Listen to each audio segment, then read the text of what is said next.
അവർക്ക് കൃത്യമായിട്ട് രേഖകളില്ല. അവരിവിടെ ജീവിച്ചിരുന്നോ മരിച്ചിരുന്നോ എന്നുള്ള രേഖകളില്ല. ഉം. അല്ലെങ്കിൽ അവരനുഭവിച്ച വേദനകൾ എവിടെയും ഡോക്യുമെന്റ് ചെയ്യുകയോ അതിനുള്ള ശിക്ഷകളൊന്നും അതിന്റെ പൂർണ്ണമായ അർത്ഥത്തിൽ ആളുകൾ അതിന് കാരണക്കാരായവർ ശിക്ഷിച്ചിട്ടില്ല. ഉം. അല്ലെങ്കിൽ അവർക്ക് കിട്ടേണ്ട അവസരങ്ങൾ അല്ലെങ്കിൽ അവർക്ക് വേണ്ടി വിനിയോഗിക്കപ്പെടേണ്ടിയിരുന്ന ഒരുപാട് പണമൊന്നും അവരിലേക്ക് എത്തിയിട്ടില്ല. എന്താലോചിക്കുമ്പോഴും വല്ലാത്തൊരു ഒരു പിടിച്ച് കുലുക്കുന്ന വേദന തോന്നാറ്.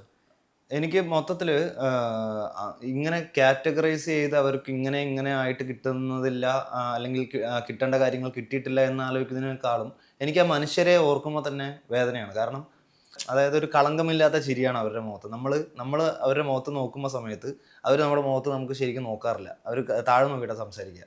അതീന്ന് തന്നെയാണ് നമ്മുടെ വേദന തുടങ്ങുന്നത്. എന്തുകൊണ്ട് അവര് താഴെ നോക്കി സംസാരിക്കുന്നു? കാരണം അവര് കുറച്ചും കൂടെ നമ്മുടെ അടുത്ത് കംഫർട്ടബിൾ ആകുന്ന സമയത്തേ നമ്മുടെ കണ്ണിലേക്ക് അവര് നോക്കി സംസാരിക്കുള്ളൂ. അല്ലെങ്കിൽ നമ്മുടെ അടുത്ത് അവര് മനസ്സ് തുറന്ന് സംസാരിക്കത്തുള്ളൂ. പക്ഷേ ഇപ്പോഴും ഒരു ബാക്ക് അടിച്ച് നിൽക്കുന്ന, അല്ലെങ്കിൽ പുറകിലേക്ക് മാറി നിന്ന് സംസാരിക്കാൻ അങ്ങനെ ഉള്ള ഒരു മൂഡിലാണ് അവരിപ്പോഴും ഇന്ററാക്ട് ചെയ്യുന്നത് മനുഷ്യരായിട്ട്. അത് ഞാൻ അവിടെ ചെന്ന് അവരുടെ അടുത്ത് ഇന്ററാക്ട് ചെയ്യാൻ തുടങ്ങിയപ്പോൾ തൊട്ട് ഇന്ന് സിനിമ കഴിഞ്ഞ് എൻ്റെ അടുത്ത് സംസാരിക്കുന്ന ആ ഒരു പോയിന്റ് വരെ അവർ അങ്ങനെ തന്നെയാണ് സംസാരിക്കുന്നത്.